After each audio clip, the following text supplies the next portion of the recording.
నమస్తే, నేను మీ ఈశ్వర్. ఈ6 న్యూస్కి స్వాగతం. వార్తల్లోని ముఖ్య అంశాలు. ప్రపంచ ఫోటోగ్రఫీ దినోత్సవం సందర్భంగా సంగారెడ్డి కలెక్టర్ కార్యాలయంలో మంగళవారం ఫోటో గ్యాలరీ నిర్వహించారు.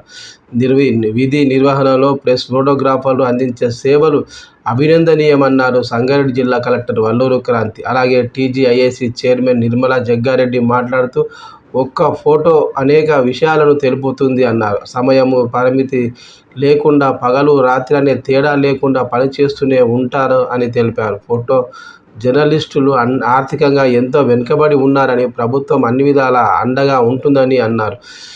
ఎస్పీ రూపేష్ మాట్లాడుతూ, కరోనా సమయంలో వారు చేసిన సేవలు అభినందనీయమన్నారు. అనంతరం చిత్ర గ్యాలరీని తిలకించారు. ఈ కార్యక్రమంలో టీపీసీసీ ప్రధాన కార్యదర్శి తోపాజీ అనంతకిషన్, ఇతర ఫోటోగ్రాఫర్లు, విలేకరులు. ఈ సందర్భంగా ఫోటోగ్రాఫర్లను శాల్వాలు కప్పి సన్మానం చేసిన కలెక్టర్ వల్లూరు క్రాంతి మరియు జిల్లా ఎస్పీ చెన్నూరు రూపేష్, అలాగే టీజీఐఏసీ చైర్మన్ నిర్మలా జగ్గారెడ్డి గారు